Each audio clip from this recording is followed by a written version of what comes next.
Hello friends,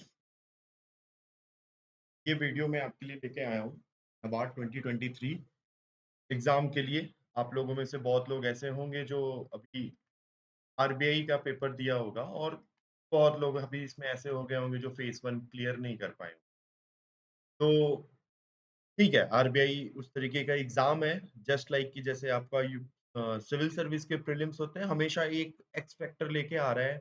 जब से pattern बदला है या कह लो कि जब से कोरोना आया है तो कहीं न कहीं पेपर्स में भी कोरोना का इफ़ेक्ट दिखना शुरू हो गया है, कह सकते हो आप। ये जस्ट अ जोक। लेकिन आरबीआई अब अपने पेपर को क्या कहता है, जस्टिफाई करता है। तो अगर आप आरबीआई फेज़ 1 दिए हो और उसमें फेल हो गए हो, तो उससे ज़्यादा कोई मतलब ठीक है, आपने प्रिपरेशन करी, फेल होना, पास होना लगा रहता है। लेकिन उस प्रिपरेशन को आप कहीं भी छोड़ो मत। क्यों? आगे उसी का छोटा बेटा आने वाला है नबार्ड 2023। लास्ट ईयर भी आया था, उसके लास्ट ईयर भी आया था, इस बार भी आएगा। थोड़ा-सा डिले चल रहा है, लेकिन हमें ही उससे फ़ायदा है। अगर जितना एग्ज़ाम डिले होगा, आपको उतना टाइम मिलेगा इस चीज़ के लिए प्रिपेयर करने को। और जो अभी आपने आरबीआई के लिए प्रिपेयर किया है, उसमें बहुत सारी चीज़ें आपको क्या करने वाली हैं, फ़ायदे करने वाली हैं। जैसे मान लो आपने गवर्नमेंट स्कीम पढ़ी होगी, तो गवर्नमेंट स्कीम जो है ना हमारे नाबार्ड एग्ज़ाम के लिए एकदम समझ लो बेस होता है। तो अगर आप गवर्नमेंट स्कीम अच्छे से करके चले जाते हो ना, ये आपको फेज़ 1 में भी हेल्प करने वाला है, फेज़ 2 में भी हेल्प कर। तो हम इस वीडियो में जनरली हम ये देखेंगे कि हमें इस एग्ज़ाम के लिए कैसे प्रिपरेशन करनी है, हमें क्या चीज़ें हैं जो हमें अच्छे तरीके से कवर करनी चाहिए, इन डेप्थ कवर करनी चाहिए और कौन-सी ऐसी चीज़ें हैं जिनमें हमें फैक्चुअल चीज़ें याद करनी चाहिए और सबसे बड़ी इम्पोर्टेंट चीज़ क्या है, जो हम पढ़ेंगे चीज़ें, उनको हमें रिवाइज़ करते रहना है। ये सबसे इम्पोर्टेंट पॉइंट होता है, just not for NABARD only. आप कोई भी गवर्नमेंट एग्ज़ाम की अगर प्रिपरेशन कर रहे हो, चाहे वो नाबार्ड हो, चाहे वो आरबीआई हो, चाहे वो बैंकिंग हो, जो भी बेस करंट अफेयर लेके चलते हैं या जीए लेके चलते हैं, इनको तैयार करने का केवल एक ही फंडा है, रिवीजन। जितनी बार रिवाइज करोगे, उतनी बार आपको ये चीज़ फ़ायदा देने वाली है। ठीक है दोस्तों? तो आगे बढ़ने से पहले एक छोटा-सा इंट्रोडक्शन दे दूँगा। यहाँ राइट कॉर्नर में मैंने रखा हुआ है अपना नाम। लास्ट ईयर मेंस मैंने दिया हुआ है, लास्ट ईयर प्रीलिम्स दिया हुआ है। डेफिनिटली प्रीलिम्स क्लियर किया तो ही मेंस देने को मिलेगा। इतनी तो नॉलेज सबको होगी, ना सबको पता होगा, नहीं होगा तो आने वाले इस वीडियो में हम आगे उसके ऊपर भी बात करेंगे। तो एक छोटा-सा इंट्रोडक्शन, मेरा नाम विशाल पांडे है। ऐसे तो मैं इलेक्ट्रिकल इंजीनियर हूँ। हाँ, जी, मैं एक इलेक्ट्रिकल इंजीनियर हूँ, लेकिन कुछ समय से मैं इन सारे एग्ज़ाम्स की प्रिपरेशन कर रहा था।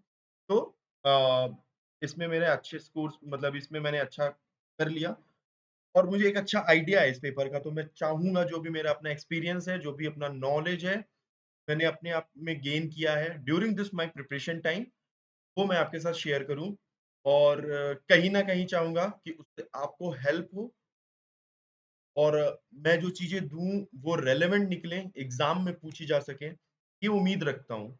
कन्फर्म तो कोई नहीं बोल सकता है कि मैं जो पढ़ा रहा हूँ वही आने वाला है। लेकिन हाँ, ये चीज़ ज़रूर बोल सकता हूँ कि जो मैं पढ़ाऊँगा उसमें से 70% चीज़ें ज़रूर फँसेंगी। लेकिन एक ही शर्त है उसपे, अगर आप वीडियोज़ को देखोगे, उनके साथ दिए हुए कंटेंट को अगर आप डेली बेसिस पे या वीकली बेसिस पे या अल्टरनेट डेज़ के बेसिस पे रिवीज़न करते रहोगे। क्यों? रिवीज़न सबसे इम्पोर्टेंट पार्ट है इन जैसे पेपरों को क्लियर करने के लिए, ठीक है? तो चलिए हम आगे बढ़ते हैं। तो जैसे हमने देखा, ये हमारा फेज़ 1 होता है, ठीक है? फेज़ 1 में हमारे पास टोटल 8 सेक्शन होते हैं, जिसमें ये जो 3 सेक्शन होते हैं, ये हमें मेरिट होते हैं, जो हमें अलाउ करते हैं फेज़ 2 में बैठने के लिए। और इनमें क्या होता है कि आपको हर एक सेक्शन में क्वालीफाई होना ज़रूरी होता है, ताकि नॉट दिस वन, ये सारे सेक्शन में आप बस जस्ट क्वालीफाई भी हो जाओ और मेरिट सेक्शन में आप उनका कट ऑफ क्लियर कर लो तो आपको फेज़ 2 का पेपर देने को मिलता है। मैं इसके डिटेल में इतना नहीं जानूँगा क्योंकि ये अगर आप प्रिपरेशन करना शुरू कर रहे हो तो इतनी चीज़ें आपको मालूम होंगी, लेकिन फिर भी फॉर अ शॉर्ट नोटिस मैं शॉर्ट नोट में एक छोटी-सी चीज़ बस बता दूँगा, ट्राई करना कि सारी चीज़ों को अच्छे से करें। ये जनरली लोग कर लेते हैं, test of reasoning, English, quant, लेकिन फँस जाता है sectional cut off decision making में और कंप्यूटर नॉलेज में। तो प्लीज़ इसको इग्नोर मत करिएगा, क्योंकि मैं खुद इसमें ही एक बार सेक्शनल कट ऑफ नहीं क्लियर हुई है मेरी, इस वजह से मेरे को फेज़ 2 देने को नहीं मिला है। इनफैक्ट जबकि मैंने मेरिट सेक्शन का क्लियर कर रखा था। इन दोनों सब्जेक्ट्स को कभी भी लाइटली मत लेना। यूट्यूब पे बहुत सारे वीडियोस पड़े हुए हैं इनके रिगार्डिंग, आप उनसे पढ़ सकते हो। कई सारे कोचिंग्स के आपको वो मिलेंगे, पीडीएफ्स मिलेंगे, आप उनको देख सकते हो। उनको देखो, आपके वो सेक्शनल कट ऑफ क्लियर करने के लिए ये इनफ होंगे। ठीक है? तो हमारा मेन इस वीडियो में फोकस क्या रहेगा? General awareness, economic and social issue और एग्रीकल्चर एंड रूरल डेवलपमेंट। अब देखो ये जितनी चीजें हैं ना, ये 7th और 8th पॉइंट जो है हमारा, 7th और 8th पॉइंट जो है, ये कहाँ क्या चीज़ इसमें हमें फ़ोकस करना है? कोई भी चीज़ पढ़ रहे हो ना तो focus should be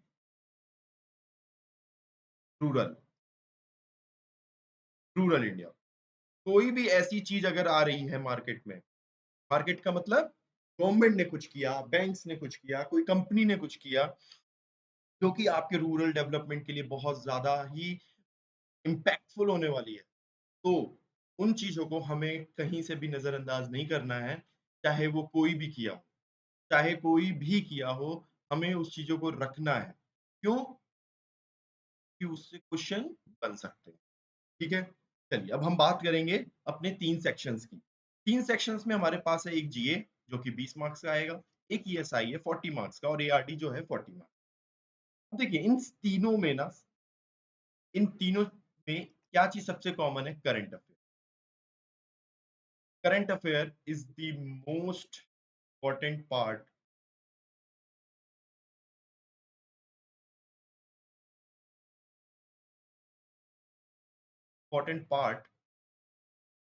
of this examination. इस एग्जाम के लिए भाई आपका ना जो करंट अफेयर वो सबसे इंपॉर्टेंट रहने वाला है। तो हमें करंट अफेयर के ऊपर ज़्यादा से ज़्यादा फोकस करना है। अब वही बात आती है कि करंट अफेयर कौन से पढ़े हैं? इतने सारे तो करंट अफेयर है और मार्केट में इतनी सारी चीज़ें दे रखे हैं। हमें किसी पे ज़्यादा नहीं जाना है। हमें बस 2 चीज़ों को ध्यान में रखना है। 2-3 चीज़ें होंगी, वो मैं भी आपको एक्सप्लेन करता हूँ। सबसे पहली इंपॉर्टेंट चीज़ क्या है ना? Government scheme. जो भी गवर्नमेंट स्कीम ऐसी है जो कि रूरल से रिलेटेड है। रूरल से रिलेटेड का मतलब क्या हुआ? देखो, रूरल इंडिया जो है ना अपना, बहुत ही गरीब और बहुत ही vulnerable part of in country है कह लो।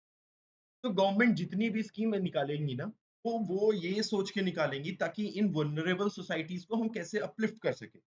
अब उसको अपलिफ्ट करना केवल ये नहीं है, उसको सोशली भी अपलिफ्ट करेंगे, उसको इकोनॉमिकली भी अपलिफ्ट करेंगे। उनकी जो लाइफस्टाइल है, उनकी जो चीजें हैं, सोचने का तरीका है और उनके एजुकेशन को लेके हर एक चीज के ऊपर क्या करेंगे गवर्नमेंट? गवर्नमेंट एक स्कीम बनाएगी या कोई ना कोई इनिशिएटिव शुरू करेगी जिसके वजह से क्या हो, हमारा जो रूरल इंडिया है वो अपलिफ्ट हो सके, वहाँ की सोसाइटी अपलिफ्ट हो सके। क्यों? क्योंकि सबको मालूम है कि हमारे यहाँ 74% जो पॉपुलेशन है ना, वो रूरल इंडिया में है। तो इन चीज़ों को अगर हम नहीं करेंगे कवर और इनको अगर अपलिफ्ट नहीं करेंगे तो कैसे पूरा इंडिया को अपलिफ्ट कर सकें?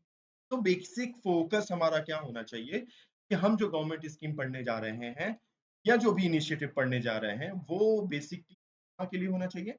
रूरल से रिलेटेड। गवर्नमेंट स्कीम इसमें सबसे ज़्यादा इम्पोर्टेंट रखती है और गवर्नमेंट स्कीम कहाँ से पढ़ें भाई? गवर्नमेंट स्कीम तो इतनी सारी हैं। तो कुछ मिनिस्ट्रीज़ के मैं नाम बताऊँगा, उन मिनिस्ट्रीज़ को ज़रूर अपने ध्यान में रखिएगा। नहीं होगा तो A4 शीट पे अपने उस मिनिस्ट्री को लिख लीजिएगा और उसको अपने स्टडी टेबल के सामने कहीं न कहीं ज़रूर आके बैठ जाइए। टेस्ट इट, लर्न इट और उसको ऐसे दिमाग में बैठाइए जैसे आपके दिमाग में कोई ना कोई अरिजीत सिंह का गाना चल, ठीक है ना? तो हमें इसी तरीके से इस चीज़ों को पढ़नी है। बहुत ज़्यादा टेंशन नहीं लेना है। आरबीआई से 60% लोड होता है नाबार्ड में। सबसे बड़ा फ़ायदा तो क्या होता है ना, फेज़ 1 और फेज़ 2 सेम होते हैं। सेम सिलेबस होता है। हम जो फेज़ 1 की तैयारी कर रहे हैं, वही काम हमारे फेज़ 2 में भी आने वाला है। तो हम सबसे पहले बात करेंगे गवर्नमेंट स्कीम। तो गवर्नमेंट स्कीम में सबसे पहले तो हमें वो चीजें ध्यान रखनी है जो पीआईबी में कवर्ड है। गवर्नमेंट पीआईबी पे अपने हर एक इंफॉर्मेशन शेयर करती है, इंफॉर्मेशन को ट्राई करना है हमें ट्रैक करने का। अब इनमें कौन से पीआईबी, कि भाई इतनी सारी मिनिस्ट्री हैं, कौन कौन सी।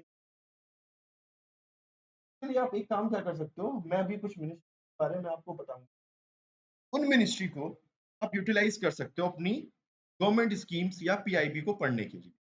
तो उसमें जो सबसे इंपॉर्टेंट सबसे इंपॉर्टेंट मिनिस्ट्री आती है वो है हमारी ministry of agriculture farmer welfare. अब देखो ये बेसिकली हमारे ना रूरल इंडिया के लिए ही काम करेगी, और ये दोनों ही में काम आता है, ईएसआई में भी और एआरडी में भी काम आता है। इवन आपको डिस्क्रिप्टिव में भी फायदा दे सकता है। क्यों? क्योंकि जो भी न्यूज या जो भी स्कीम है ऐसी जो न्यूज में है काफी, हो सकता है कि नाबार्ड उसके डिस्क्रिप्टिव में डायरेक्ट क्वेश्चन ही पूछ ले। तो स्कीम सबसे इंपॉर्टेंट है आपके लिए, तो स्कीम्स को इन डिटेल इन डेप्थ पढ़ेंगे। मैं आपके लिए पीडीएफ भी प्रोवाइड करूंगा, हो सके तो क्लास भी लेके आऊंगा, और पीआईबी के ऊपर मैं न्यूज बनाऊंगा, means in not type of news, मैं उस पे क्वेश्चंस बना के आपके साथ वो पीआईबी की न्यूज डिस्कस करूंगा, और उसमें रिलेटेड स्कीम्स जो होंगी उनके बारे में हम डिटेल में पढ़ेंगे।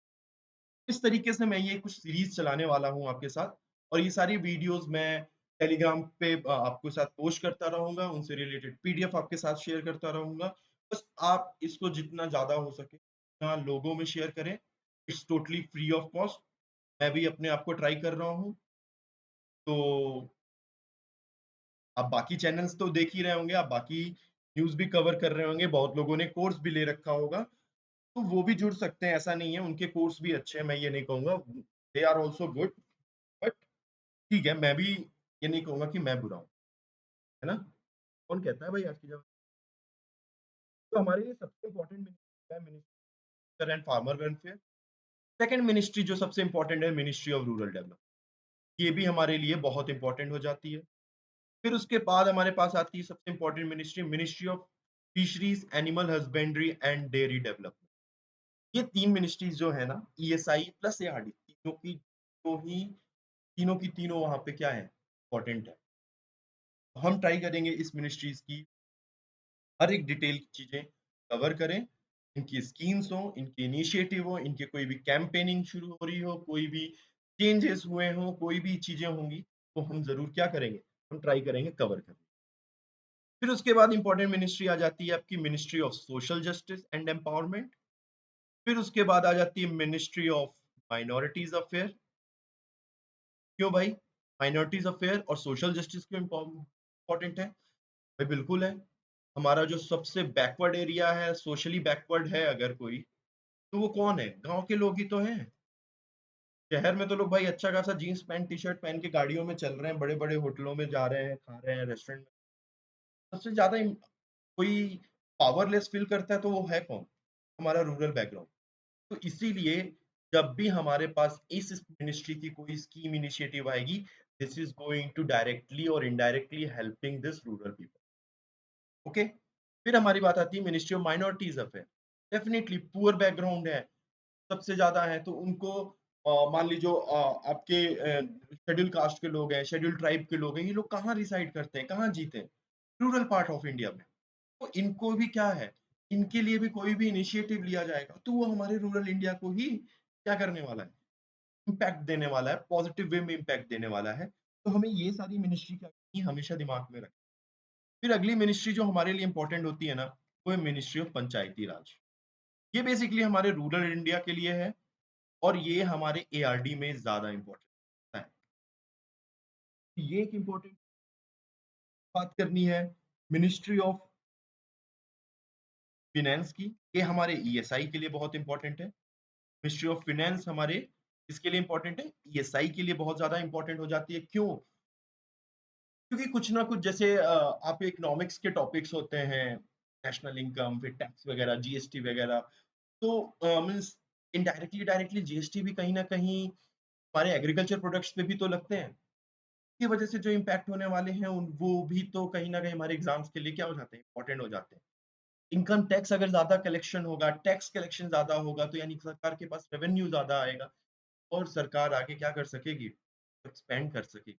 और एक्सपेंडिचर इंडिया में जो गवर्नमेंट करती है वो मोस्टली मीन्स सोशल एक्सपेंडिचर ज़्यादा होते हैं, तो वो इम्पोर्टेंट हो जाता है कहीं न कहीं। तो मिनिस्ट्री ऑफ फाइनेंस भी हमारे लिए इम्पोर्टेंट हो। इसी तरह एक और मिनिस्ट्री हमारे लिए बहुत इम्पोर्टेंट होती है रूरल डेवलपमेंट के लिए, वो है मिनिस्ट्री ऑफ फूड प्रोसेसिंग। ये हमारे एआरडी के लिए इम्पोर्टेंट है, लेकिन कुछ भी ऐसे इनिशिएटिव हैं जो हमारे इकोनॉमिकली इफेक्ट कर रहे हैं हमारी कंट्री को, तो डेफिनिटली वो हमारे ईएसआई के लिए भी इम्पोर्टेंट हो जाते हैं। कौन से इम्पोर्टेंट हो जाते हैं? वो सारी स्कीम्स या वो सारी इनिशिएटिव जो हमारे इकोनॉमिकली क्या कर रहा है? इम्पैक्ट दे रहा है किसको? कंट्री। ठीक है? तो ये सारी जो मिनिस्ट्रीज़ हैं, ये मोस्ट इम्पोर्टेंट और हैं, जैसे इम्पोर्टेंट है ministry of health and family welfare, ठीक है? Ministry of health and family welfare, फिर ministry of women child development हमारे लिए, फिर हमारे डेवलपमेंट इम्पोर्टेंट हो जाती है ministry of skill development and entrepreneurship. तो ये कुछ मिनिस्ट्री तो हम इस कवर करेंगे और मैं ट्राई करूंगा कि आपको एक तरीके से एक आइडिया दे दूं, एक वे आउट दे दूं कि किस तरीके से आप भी अपने तरीके पे अपने एंड पे पीआईबी को कवर कर सकते हैं। और क्यों पीआईबी, देखो पीआईबी इसलिए इंपॉर्टेंट हो जाता है ना दोस्त, कि केवल आपके ऑब्जेक्टिव में नहीं फायदा करती। जब आदमी जब हमारे मिनिस्टर्स होते हैं ना, जब वो प्रेस इंफॉर्मेशन प्रेस कोई चीज रिलीज कर रहे होते हैं, उनके फैक्ट्स के बारे में बता रहे होते हैं, इनिशिएटिव्स के बारे में बता रहे, तो साथ में वो उसमें ये चीजें भी इंक्लूड कर लेते हैं कि वो किस आइडिया या किस थॉट प्रोसेस के साथ उसको लाया गया है और उसकी क्या-क्या अभी तक हम क्या रिजल्ट कह लो या परिणाम देख रहे हैं, जो भी इफेक्ट्स हो रहे हैं, उसका क्या इम्पैक्ट पड़ रहा है हमारी सोसाइटीज पे, उन सब के ऊपर भी बात करते हैं। उनकी मेन थीम क्या है स्कीम की, उसके ऊपर बात करते हैं। तो ये सारे कंटेंट जो होते हैं ना, आपको कहीं न कहीं डिस्क्रिप्टिव में ज़रूर फ़ायदा देते हैं। तो हमें हमेशा याद रखना है कि जब भी हम पीआईबी मैं कवर करूँ, उसमें जो पीआईबी की चीज़ों को डिस्कस करूँगा, तो वो थोड़े से मतलब हमारे डिस्क्रिप्टिव के लिए भी फ़ायदे होने करेंगे, ठीक है? तो ये चीज़ हमें ज़रूर याद रखनी है। तो पीआईबी हमें कवर करनी है। पीआईबी में ये सारी मिनिस्ट्रीज़ कवर करनी है हमें, सारी की सारी, ठीक है ना? हमें ये सारी की सारी मिनिस्ट्री कवर करनी है, प्लस इनसे रिलेटेड जितनी स्कीम्स हैं, उन्हें तो एकदम मतलब समझ लो ऐसे याद होना चाहिए कि जैसे कोई अरिजीत सिंह का गाना हो, ठीक है ना? पंकज उधास तो तुम लोग सुनते नहीं हो, तो अरिजीत सिंह का गाना हो जैसे, तरीके से एकदम याद रहना चाहिए, हर वक़्त दिमाग में चलते रहना चाहिए। लिरिक्स भले ना याद हो, लेकिन म्यूज़िक तो दिमाग में इनका होना चाहिए, क्योंकि जब आप वहाँ पे क्वेश्चन देखोगे ना, यही म्यूज़िक आपको लिरिक्स याद दिला देंगे। फिर लिरिक्स तो लिख के आएगा, आपको बस बीच में उसको सुनना रहेगा। समझ रहे हो आप? हम इसके ऊपर भी बात करेंगे, हम एक क्वेश्चन डिस्कस करेंगे आज इसी वीडियो में, हो सके तो मैं ट्राई करूँगा कि डिस्कस किया जा सके। तो ये देखिए, ये हमारी एक पूरी की पूरी पीआईबी की to help you SI as well as ARD. Okay? तो ये चीज़ें हमें ध्यान रखनी, तो ये हमारी ईएसआई एआरडी की बात हो गई करंट अफेयर्स की। अब देखो नेक्स्ट चीज़ आता है ना, जो हम गवर्नमेंट स्कीम की बात कर ली। देखो जब आप पीआईबी कवर करोगे ना, उसमें आपका सारा करंट अफेयर, कोई भी करंट अफेयर जैसा भी करंट अफेयर है सब कवर हो जाएगा। इवन आपको एक चीज़ बताऊँ, एआरडी स्टैटिक्स भी बहुत हद तक कवर कर लोगे आप। तो क्यों? कैसे? वो ऐसे कि इसमें कई इंस्टीट्यूट्स होंगे जो कि कुछ ना कुछ रिसर्च करके हमारे लिए किसी ना किसी तरीके की सीड्स डेवलप करे होंगे, ठीक है? अब वो सीड्स किस तरीके के हो सकते हैं? Disease resistant. अब जिस डिसीज़ के लिए वो रेज़िस्टेंट बनाया गया है ना, जिस डिसीज़ के लिए उसको रेज़िस्टेंट बनाया गया है, they can ask disease about that disease static question, ठीक है ना? उस डिसीज़ के ऊपर ये क्वेश्चन कर सकते हैं। हो सकता है कुछ ना कुछ इनिशिएटिव्स लिए गए होंगे हमारे फिशरीज, एनिमल हस्बेंड्री या डेयरी डिपार्टमेंट में, तो जिस फील्ड के लिए लिया गया होगा ना, उस फील्ड से related static question statically related static question. और एक चीज बता दूं, आप कितना भी स्टैटिक पढ़ लोगे ना, 20 में से 10 से 15 ही क्वेश्चन कर पाओगे। तो इस पे फोकस हम उतना ही करेंगे जो एग्जाम में इंपॉर्टेंट है। बाकी आप you are free to watch any videos, you are free to take any coaching, any classes, that's all up to you. ठीक है ना, बाद में ऐसे आके मत बोलना सर आपने तो ये बोला और ये सब तो है नहीं। लेकिन देखो एआरडी में ना कुछ इंपॉर्टेंट टॉपिक्स हैं, तो हमेशा याद रखो और एकदम अच्छे से करो। सबसे पहला इंपॉर्टेंट होता है सॉइल। सॉइल में ही आपका आ जाएगा न्यूट्रिएंट्स, और न्यूट्रिएंट रिलेटेड जितनी डेफिशिएंसी वाली डिसीजेज होती है वो बहुत ज्यादा इंपॉर्टेंट हो जाती है। जो डेफिशिएंसी की वजह से डिसीजेस है सॉइल में, वो हमें ध्यान रखने। सॉइल पूरे अच्छे से करना है। आप एक बार सॉइल अच्छे से कर लोगे ना, हम पहले सॉइल ही शुरू करेंगे। क्यों? क्योंकि अगर आपको सॉइल के बारे में पता लग गया, आपको उसके न्यूट्रिएंट के बारे में पता लग गया, उससे रिलेटेड डेफिशिएंसी डिसीज के बारे में पता लग गया, तो फिर जब हम फील्ड क्रॉप करेंगे ना, आपको खुद ही समझ में आ जाएगा कि इंडिया के किस पार्ट में और किस जगह पे ये क्रॉप होता है। और अगर ये हो रहा है ना, तो ये लॉजिकल है। ऐसे ही नहीं कि डाल दिया बीज और उग गए, है ना? तो ये चीज भी हम क्या से समझेंगे? हम समझेंगे थ्रू सॉइल। सॉइल को अच्छे तरीके से करेंगे। मैं ट्राई करूंगा कि सॉइल के मैक्सिमम चीजें आपको कराई जा सके। तो soil is the most important. उसके बाद इंपॉर्टेंट हो जाता है ना हमारा फिशरीज, एनिमल हस्बेंड्री, और एक आपका आ जाता है पोल्ट्री। ये दो तीन चीजें जो है ना वो सबसे इंपॉर्टेंट है हमारे स्टैटिक पोर्शन के। फिर अगर हम बात करें ना, और ये देखो ये डिस्क्रिप्टिव में भी इंपॉर्टेंस रख सकता है,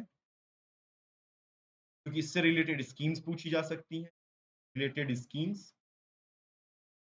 और दूसरा ये हमारे मींस ऑब्जेक्टिव में भी इससे स्टैटिक क्वेश्चन का पैसेज आया था लास्ट ईयर पॉइंट के ऊपर, तो दे कैन आस्क। ठीक है ना? हाँ, सॉइन बीम्स कैसे होगी हमारे लिए, सॉइन बी इम्पोर्टेंट। ये चार चीजें जो है ना, ये बहुत ज्यादा इंपॉर्टेंट है। ठीक है, अब इसमें और भी चीजें हैं, जैसे हमारे पास ना एक नाबार्ड की रिपोर्ट, वो हमें कवर करनी चाहिए। नाबार्ड की एनुअल रिपोर्ट हो गई, ministry of agriculture farmer welfare की रिपोर्ट हो गई, मिनिस्ट्री ऑफ रूरल डेवलपमेंट की रिपोर्ट हो गई। ये सारी चीजें हमें कवर करनी हो। फिर एक चीज और आती है हमारी एस्टिमेट्स प्रोडक्शन। तो हम एक एस्टिमेट लगाते हैं ऑफ प्रोडक्शन। वो हम किसके लगाते हैं? हम उसकी लगाते हैं हॉर्टिकल्चर में। हॉर्टिकल्चर से याद आया, हॉर्टिकल्चर भी बहुत ज्यादा इंपॉर्टेंट है। और हॉर्टिकल्चर में तो मतलब आपको एक अच्छा खासा नॉलेज होना चाहिए।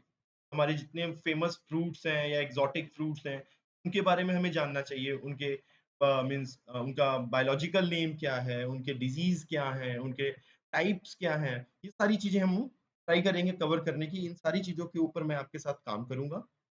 हम इस पे क्लासेस करेंगे, वीडियोस बनाएंगे। और इसमें आपसे मुझे एक चीज चाहिए, आप मुझे अपने फीडबैक जरूर शेयर करना। इवन इस वीडियो के ऊपर भी फीडबैक शेयर करना, और ट्राई करना कि प्रैक्टिकल और रियल रियल रिव्यू देना। मतलब जो भी आपको इसमें लगता है कि सर आप इसमें कुछ ऐसे करके एडिशन कर सकते हो, that will definitely I am going to enter into my as a habit. जब मैं क्लासेस लूं तो पॉइंट्स को जरूर रखा जाए, क्योंकि देखो यार, बना क्यों रहा हूँ तुम लोगों के लिए, तो तुम्हें क्या चाहिए ना वो भी मुझे जानना चाहिए, और मुझे क्या देना वो तो मुझे मालूम है। अब उसी चीजों को कैसे ऐड ऑन करना है ना, तुम्हारी चीजों को, वो हम दोनों मिलके, सब लोग मिलके इसको। अब तीसरी पार्ट आ जाती है ना हमारे लिए एआरडी के करंट। देखो एआरडी के करंट अफेयर्स में सबसे पहले वही जो हम मिनिस्ट्री रिपोर्ट्स की बात की है वो सबसे इंपॉर्टेंट हो जाता है। हमारे पास social economic caste census 2011 important हो जाता है। हमारे लिए सेंसस 2011 भी इंपॉर्टेंट हो जाता है। फिर हमारे पास एक आता है फॉरेस्ट रिपोर्ट, वो इंपॉर्टेंट होगा हमारे लिए। ठीक है ना? और जो एस्टिमेट्स बताए थे मैंने अभी पिछले स्लाइड्स में, वो भी इंपॉर्टेंट है। फिर उसके बाद आपके पास एक हैंडलूम सेंसस आता है, अगर कोई नया आया तो, नहीं तो पुराना ही इंपॉर्टेंट हो जाएगा। हैंडलूम रिपोर्ट कहते हैं उसको, रिपोर्ट। ये सारी जो चार चीजें हैं, तीन चीजें, चार चीजें हैं, ये हमें अच्छे से करनी है। और ये मोटा मोटी चीजें हैं जो हमें मीन्स कह लो 100 में से 80% से 90% चीजें कवर करा। अब देखो, हमें कौन सा 100 नंबर पूरे चाहिए? पूरे चाहिए क्या? हैं? पूरे चाहिए? नहीं चाहिए। कट ऑफ कितनी थी इस बार? 41। 2022 की कट ऑफ है ये, 40% मार्क्स, है ना? 40% मार्क्स सोचो कहाँ पे होता है? कहीं भी नहीं होता। हमारे बोर्ड में भी 33% मार्क्स होते हैं, है ना? इससे तो ज्यादा ला ही दोगे। पढ़ेंगे तो लाएंगे, नहीं पढ़ेंगे तो फिर तो क्या ही बात किया जा सकता, कहा ही नहीं जा सकता। तो देखो यार, अगर तुम 80-90% पूरा अगर मन से करते हो, रिवाइज करते हो, I am definitely sure you are going to attempt 60-70% of paper. बस अटेम्प्टिंग 60-70% पेपर इस तरीके से, जिस तरीके से अभी हम आगे पढ़ने वाले हैं, मैं कह रहा हूँ इसमें आपका 85-95% एक्यूरेसी, 85 से 95% एक्यूरेसी, 70 क्वेश्चन अगर आप 70 करते हो, 90% अगर आपकी एक्यूरेसी है, आप 63 मार्क्स कवर करने वाले हो। मोटा मोटी लगा लें, जैसे 2-3 नंबर और भी कट जाए तो भी 60 नंबर, चलो 4 नंबर और काट दिए तो भी 56। 2022 के पेपर के हिसाब से मैं ये बात कर रहा हूँ। अगर इससे इजी पेपर आएगा ना तो आप इससे ज्यादा करने वाले। अगर आप 56 भी पा रहे हो ना, then also you are 15 marks ahead. अब इस 15 मार्क्स का करोगे क्या? कोई फायदा तो होने वाला नहीं है। चाहे तुम 41 पाओ, चाहे 42 पाओ, चाहे 50 पाओ, चाहे 70 पाओ, तो केवल क्लियर करने के लिए है। ठीक है, लेकिन नहीं, हम इस तरीके से पढ़ेंगे कि हम ये ट्राई करें, हम ज्यादा से ज्यादा नंबर लाएं, because this is going to boost your confidence for games. आपको मालूम है, आपकी तैयारी उस लेवल पे है, टफ से टफ पेपर में भी आपने 60% मार्क्स स्कोर किया है, आप कर सकते हो, गेम्स भी कर सकते हो। हाँ, लेकिन ये पीछे भी एक कंडीशन है, टर्म्स एंड कंडीशन। और मैं छोटे में नहीं, बड़े बड़े में लिखूँ, टर्म्स एंड कंडीशन। ये तो मस्ट कंडीशन है, अगर इसको नहीं पूरा करोगे ना, कोई फायदा नहीं 60 या 70 नंबर पा। ये क्यों फायदा है? क्या है टर्म्स? बड़े बड़े अक्षरों में लिखूंगा, वो सेलुलर कंपनीज और बाकियों की तरह नहीं, की कोने में टाइपिंग। इसको नहीं शुरू करोगे ना, या तुम्हारी नॉलेज बेकार है फिर, कि मैं बता रहा हूँ, नॉलेज तुम्हारी कोई मतलब नहीं रखेगी। बाद में मेरी तरह ही यूट्यूब पे वीडियो बनाना शुरू कर। मैंने ये गलती करी, जिसका रिजल्ट आप देख रहे हो, आज मैं आप लोगों के लिए वीडियो बना रहा हूँ, है ना? ये गलती मत करना। टाइपिंग अभी से शुरू करो। इंग्लिश भी डिस्क्रिप्टिव है, ESI भी डिस्क्रिप्टिव है, और बहुत ज्यादा समय नहीं मिलता है। ये मत सोचना कि फेज 1 के बाद हम टाइपिंग सीख लेंगे, ना ना ना ना, ये तो होगा ही नहीं। मुश्किल है। टाइपिंग आज से ही शुरू कर दो। किसी भी चीज पे जानते हो आप परफेक्ट तभी हो सकते हो ना, जब उस पर 2 से 3 महीना दोगे। टाइपिंग स्पीड अभी से शुरू कर दो। कुछ नहीं समझ में आता है, जो मर्जी आता है वो लिखो। Cow is my Holi animal लिखना शुरू कर दो, काउ पे एस से लिखो, जिस पे एस से लिखना है उस पे एस से लिखो।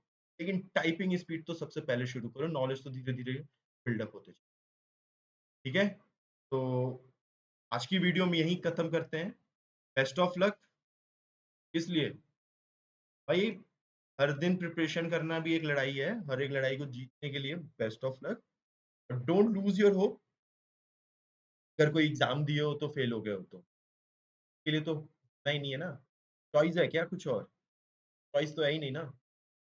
चॉइस तो एक ही है, फेल हो गए, फेल हो गए।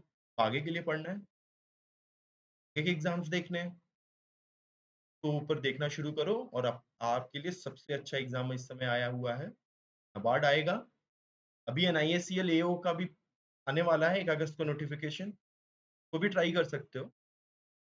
बट अगर आप RBI की तैयारी की हो तो मैं तो ये बोलूंगा, नाबार्ड की तैयारी शुरू कर दो, साथ में और भी पेपर्स देते रहो। ये is going to help you in all of this thing. Quant reasoning English अच्छा कर लोगे तो क्या बुरा है।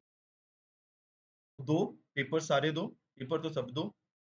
लेकिन आपकी RBI की तैयारी कहीं फायदा करने वाली है, वो यही करने वाली है नाबार्ड में, कि बाकी पेपर्स में उस तरीके के क्वेश्चंस नहीं आते। और यहाँ पे सब डिपेंड क्या करता है ना, इनको तो बस चाहिए आपकी नॉलेज कैसी है।